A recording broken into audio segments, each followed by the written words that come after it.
में बनने लगे तो 2018 के अंदर हमारी ही सरकार उस समय जो थी, उन्होंने बहुत ही आधुनिक भामाशाह डेटा सेंटर बनाया। लेकिन 5 साल में आपने डेटा के ऊपर कोई पॉलिसी नहीं बनाई, लेकिन हमने आते ही डेटा के ऊपर पॉलिसी बनाई। आपने आईटी में क्या काम करा और हमने आईटी में क्या काम करा, ये साफ दिखाई देता है। हमने डेटा सेंटर की पॉलिसी बनाई, हमने भामाशाह डेटा सेंटर बनाया, आपने वो अलमारी तैयार करी। कौन सी अलमारी? होने वाली सोने की बिस्किट, वो अलमारी तो याद होगी आपको। आपके समय आईटी सिर्फ उसी ले जाना चाहता था, आज भी लोग आते हैं, ये टूरिस्ट स्पॉट बन गया है कि वो अलमारी कौन सी थी आपकी सरकार में और हमारी सरकार में।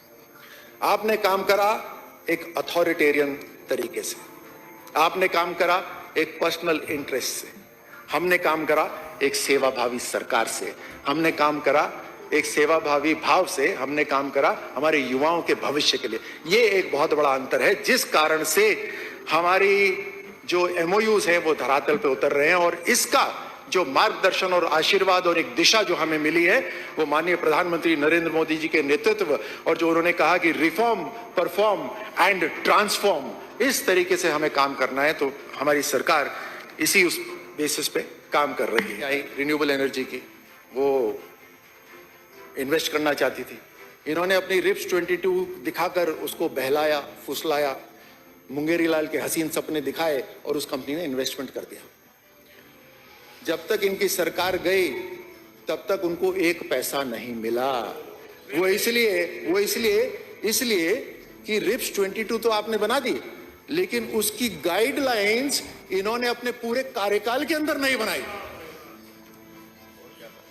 और आप हमें बोल रहे हैं रिप्स 22 के लिए आपने गाइडलाइंस ही नहीं बनाई। अब इस पे काम कर रही है भारतीय जनता पार्टी की हमारी सरकार, इस पे काम कर रही है। तो अध्यक्ष महोदय, ये सारे जो तुलनात्मक मैं बता रहा था आपको चीजें, ये मैं इसलिए बता रहा था कि कांग्रेस के कुशासन का मानचित्र तो अब आपके सामने बिल्कुल क्लियर हो गया होगा और आपके माध्यम से सदन के सामने भी बिल्कुल क्लियर हो गया होगा।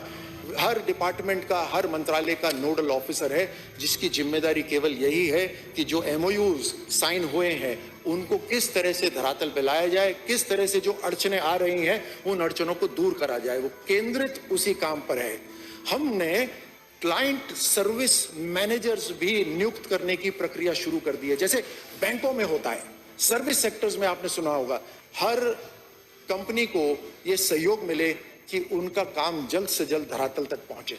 ईज ऑफ इन्वेस्टमेंट हमने करा है, सरल करा है, मोबाइल ऐप हम लेकर आ रहे हैं। हमने एक आईटी का ढांचा पूरा तैयार कर दिया है, जिस आईटी के ढांचे पे जिस कंपनी ने निवेश करा है वो कंपनी देख सकती है कि उनकी फाइल कहां पर अटकी हुई है, कितनी देर तक अटकी हुई है, उनकी तरफ से कुछ करना है या नहीं करना। हमारे जो अधिकारी हैं उनको दिखाई देता है कि कहां पर फाइल अटकी हुई